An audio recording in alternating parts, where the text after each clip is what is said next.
இன்றே சப்ஸ்கிரைப் செய்து உங்கள் ஃபேவரட் ஷோகளை காணுங்கள். போலே, நீ ஒரு விஷயத்தை நல்லா தெரிஞ்சுக்க. ராணி காளி வேஷம் போட்டுக்கிட்டு தெற்கு பக்கம் போவா. ஒரு தடவை ராணி காளி வேஷம் போட்டுட்டான்னா அதுக்கப்புறம் அவ நம்ம ராணியே கிடையாது. நமக்கு சொந்தமானவே இல்ல. ராணி உடம்புல காளி வந்து இறங்கிடுவா. ராணி அந்த பயணம் செய்யும் போது அவ குறுக்க யாரு வந்தாலும் அவங்கள அழிச்சிடுவா. அப்போ அவ கண்ணுக்கு சொந்த பந்தம், ரத்த பாசம், உறவுகள்னு எதுவுமே அவ கண்ணுக்கு தெரியாது. எந்த துஷ்ட ஆத்மாக்களும் சரி, நல்ல ஆத்மாக்களும் சரி, அவ முன்னாடி போகவே முடியாது. பொம்மி, உன்னையும் சேர்த்து நான் சொல்றேன். ராணி காளி வேஷம் போட்டுட்டு போகும்போது குறுக்க வர்றது அவ புருஷ சித்தார்த்தாவே இருந்தாலும் அவ அடிச்சு கொன்னுருவா. இந்த நேரத்துல அந்த துஷ்டன் தன்னோட மந்திர தந்திரத்தை வெளிப்படுத்துவான்.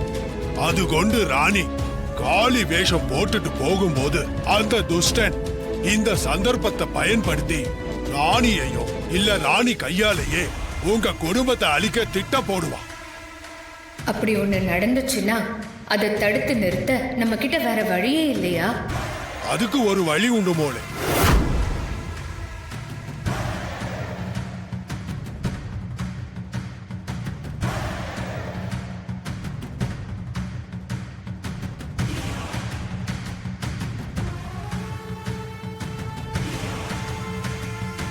சரிங்க நம்பூதிரி, அப்போ நீங்க சொன்ன மாதிரியே நான் செய்ய ஆரம்பிச்சிடுறேன். பொம்மி, நாளை நான் பூஜை ஆரம்பிக்கிற அதே நேரத்துல நீயும் இத சரியா செய்ய ஆரம்பிச்சிடுமா? நிச்சயமா நிச்சயமா நான் இதை செய்யறேங்க ஐயா.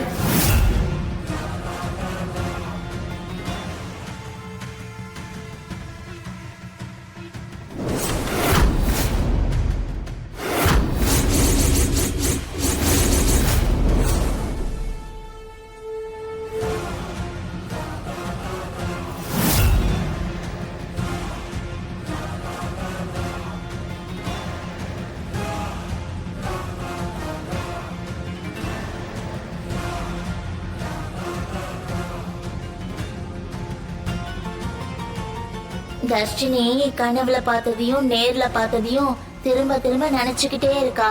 அதனாலதான் தூங்காம தவிக்கிறா. அவ நார்மல் ஆகி நிம்மதியா தூங்கணும்.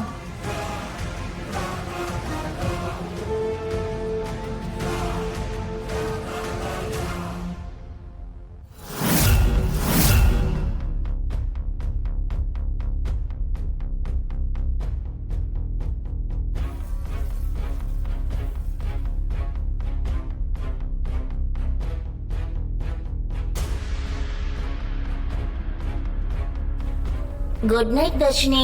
எப்பவும் நீ இதே மாதிரி நிம்மதியா தூங்கணும். இனி உனக்கு எந்த கனவும் வராது. இப்போ நீ கண்ட கனவு எதுவுமே நீ எழுந்திருக்கும் போது உனக்கு ஞாபகத்துக்கும் வராது. உன்னோட மூளைக்குள்ள போய் நான் அந்த கனவை அழிச்சிட்டேன்.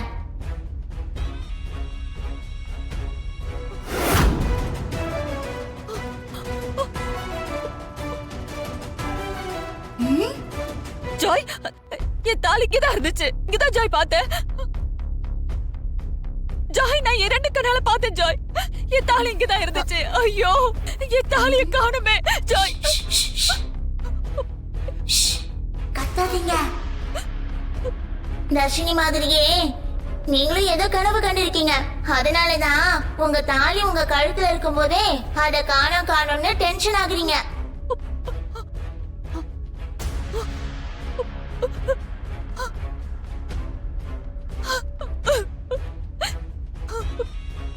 ஜாய், இது எப்படி என் கழுத்துக்கு வந்துச்சு?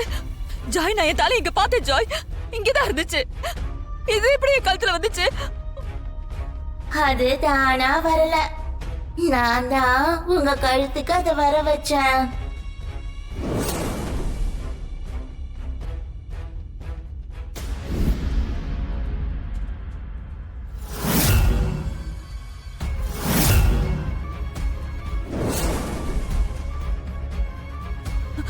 ஜாய், இது கீழதான் ஜாய் இருந்துச்சு. இது எப்படி என் கழுத்துக்கு வந்துச்சு சொல்லு. ஐயோ என்ன சுத்தி என்ன நடக்குதுன்னே தெரியல ஜாய். பூஜை நல்லபடியா முடிஞ்சா எல்லாமே சரியாயிடும்.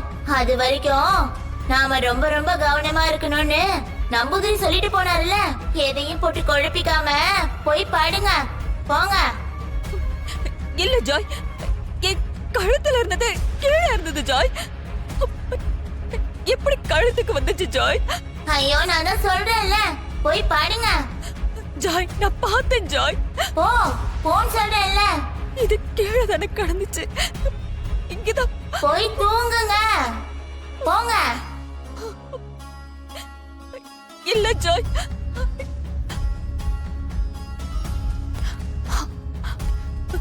நான் பார்க்கும்போது கழுத்துல இல்லையே, இப்ப எப்படி வந்துச்சு? அட தூங்குங்கன்னு சொல்றேன்ல. இங்க பாருங்க, எதை பத்தியும் கவலைப்படாம அமைதியா தூங்குங்க. எல்லாத்தையும் இந்த ஜாய் பாத்துக்கிறேன். எனக்கு குழப்பமா இருக்கு ஜாய். அட முதல்ல பாடுங்க.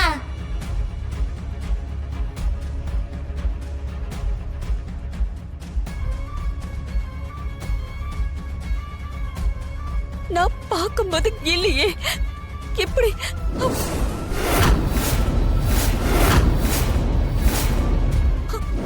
ஐயோ பயமா இருக்கே, ஏதோ தப்பா இருக்கு.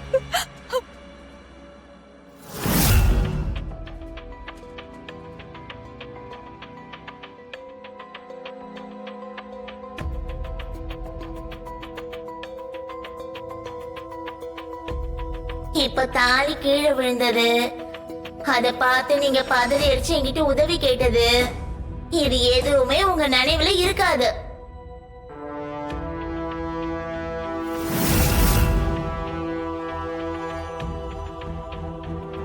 பொம்மி சொன்ன மாதிரி துஷ்ட சக்தி அதோட வேலையை காமிக்க ஆரம்பிச்சிருச்சு. அந்த துஷ்ட சக்தி எப்படியோ சாவித்ரி தமன்னாவை ஒண்ணும் பண்ணாது. ஏன்னா அதை விட அவங்க பெரிய துஷ்ட சக்தி. இந்த வீட்ல நல்லவங்க சில பேர் தான் இருக்காங்க. அதுல முதல் டார்கெட் தர்ஷினி, ரெண்டாவது டார்கெட் வளர்மதி. இதுக்கப்புறம் நம்ம வீட்ல இருக்கிற நல்லவங்க தாத்தா பாட்டியும் தாமரையும் தான். எல்லாரை விட ரொம்ப முக்கியம் ராணி. ராணிய பத்திரமா நான் பாத்துக்கணும். அப்போ என் கெஸ் கரெக்டா இருந்தா அந்த துஷ்ட சக்தியோட அடுத்த டார்கெட் இவங்கள யாராவது ஒருத்தரா தான் இருக்கணும். அதனால நைட்டு முழுக்க இந்த வீட்டுக்கு செக்யூரிட்டியா இந்த ஜாய் தான் இருக்க போறேன்.